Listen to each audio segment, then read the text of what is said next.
everybody, welcome back to my YouTube channel. Paul Peters here, and I will be reading a few more chapters today as we will get through the entire Bible from the New Living Translation. We have 1 Kings chapters 12 and 13 today. Before I get reading, make sure you are subscribed and you click that bell icon to get notified when I upload these videos. Here we go, 1 Kings chapter 12. Rehoboam went to Shechem, where all Israel had gathered to make him king. When Jeroboam, son of Nebat, heard of this, he returned from Egypt, for he had fled to Egypt to escape from King Solomon. The leaders of Israel summoned him, and Jeroboam and the whole assembly of Israel went to speak with Rehoboam. "Your father was a hard master," they said. "Lighten the harsh labor demands and heavy taxes that your father imposed on us. Then we will be your loyal subjects." Rehoboam replied, "Give me 3 days to think this over. Then come back for my answer." So the people went away. Then King Rehoboam discussed the matter with the older men who had counseled his father Solomon. "What is your advice?" he asked. "How should I answer these people?" The older counselors replied, "If you are willing to be a servant to these people today and give them a favorable answer, they will always be your loyal subjects." But Rehoboam rejected the advice of the older men and instead asked the opinion of the young men who had grown up with him and were now his advisors. "What is your advice?" he asked them. "How should I answer these people who want to enlighten the burdens imposed by my father?" The young men replied, "This is what you should tell those complainers who want a lighter burden. My little finger is thicker than my father's waist. Yes, my father laid heavy burdens on you, but I'm going to make them even heavier. My father beat you with whips, but I will beat you with scorpions." 3 days later, Jeroboam and all the people returned to hear Rehoboam's decision, just as the king had ordered. But Rehoboam spoke harshly to the people, for he rejected the advice of the older counselors and followed the counsel of his younger advisors. He told the people, "My father laid heavy burdens on you, but I'm going to make them even heavier. My father beat you with whips, but I will beat you with scorpions." So the king paid no attention to the people. This turn of events was the will of the Lord, for it fulfilled the Lord's message to Jeroboam, son of Nebat, to the prophet Ahijah from Shiloh. When all Israel realized that the king had refused to listen to them, they responded, "Down with the dynasty of David. We have no interest in the son of Jesse. Back to your homes, O Israel. Look out for your own house, O David." So the people of Israel returned home. But Rehoboam continued to rule over the Israelites who lived in the towns of Judah. King Rehoboam sent Adoniram, who was in charge of forced labor, to restore order, but the people of Israel stoned him to death. When the news reached King Rehoboam, he quickly jumped in his chariot and fled to Jerusalem. And to this day, the northern tribes of Israel have refused to be ruled by a descendant of David. When the people of Israel learned of Jeroboam's return from Egypt, they called an assembly and made him king over all Israel. So only the tribe of Judah remained loyal to the family of David. When Rehoboam arrived at Jerusalem, he mobilized the men of Judah and the tribe of Benjamin, 180,000 select troops, to fight against the men of Israel, and to restore the kingdom to himself. But God said to Shemaiah, the man of God, "Say to Rehoboam, son of Solomon, king of Judah, and to all the people of Judah and Benjamin, and to the rest of the people, this is what the Lord says. Do not fight against your relatives, the Israelites. Go back home, for what has happened is my doing." So they obeyed the message of the Lord and went home, as the Lord had commanded. Jeroboam then built up the city of Shechem in the hill country of Ephraim, and it became his capital. Later he went and built up the town of Peniel. Jeroboam thought to himself, "Unless I am careful, the kingdom will return to the dynasty of David. When these people go to Jerusalem to offer sacrifices at the temple of the Lord, they will again give their allegiance to King Rehoboam of Judah. They will kill me and make him their king instead." So on the advice of his counselors, the king made 2 gold calves. He said to the people, "It is too much trouble for you to worship in Jerusalem. "Look, Israel, these are the gods who brought you out of Egypt." He placed these calf idols in Bethel and in Dan, at either end of his kingdom.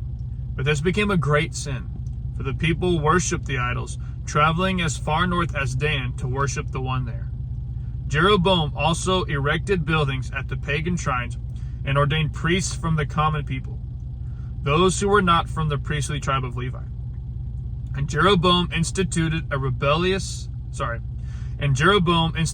religious festival in Bethel, held on the 15th day of the 8th month, in imitation of the annual festival of shelters in Judah.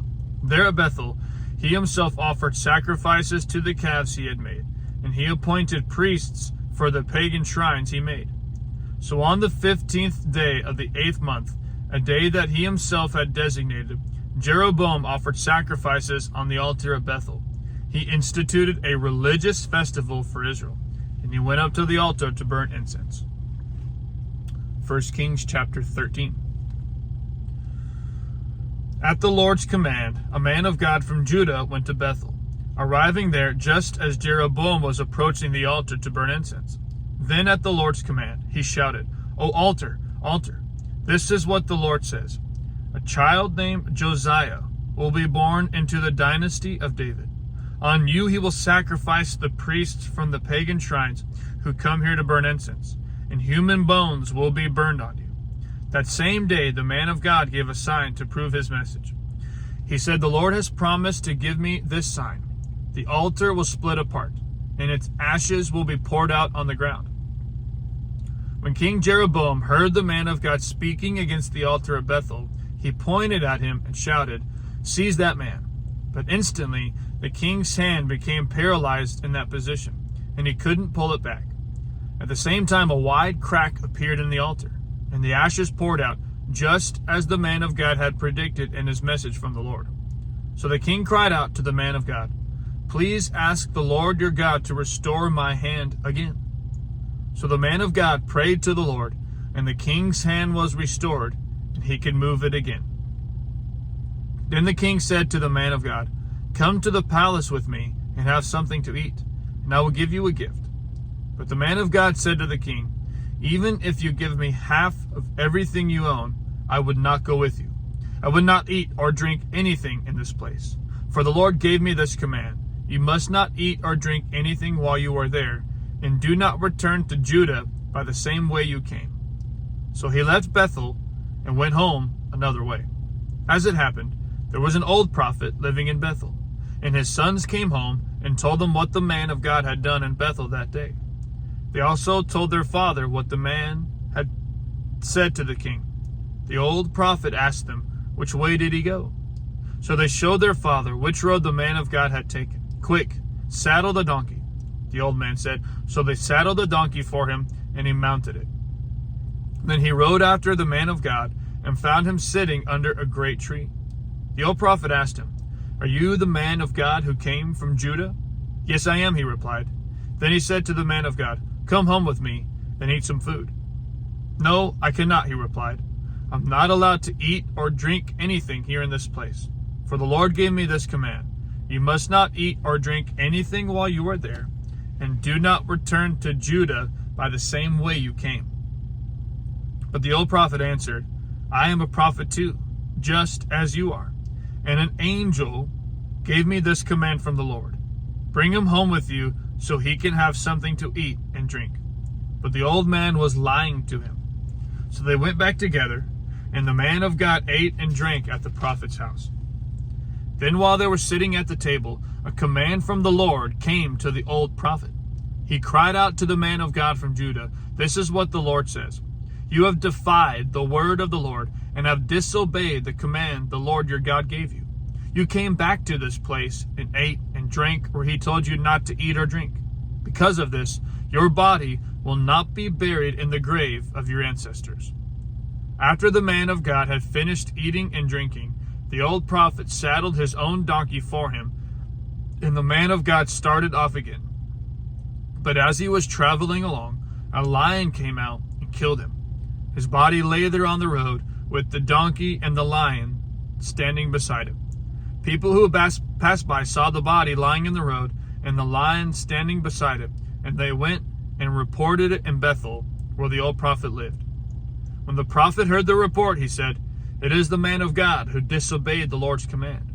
The Lord has fulfilled his word by causing the lion to attack and kill him." Then the prophet said to his sons, "Saddle a donkey for me." So they saddled a donkey, and he went out and found the body lying in the road.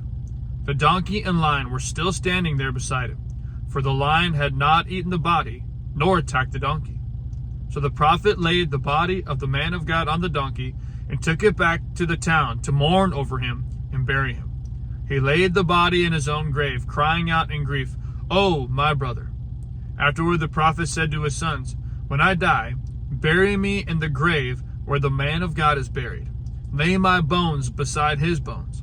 For the message the Lord told him to proclaim against the altar in Bethel and against the pagan shrines in the towns of Samaria will certainly come true. But even after this, Jeroboam did not turn from his evil ways. He continued to choose priests from the common people. He appointed anyone who wanted to become a priest for the pagan shrines. This became a great sin and resulted in the utter destruction of Jeroboam's dynasty from the face of the earth. That concludes today's reading of the scriptures. Thank you once again for tuning in and following along with me. We'll see you in the next video. I love you and God bless.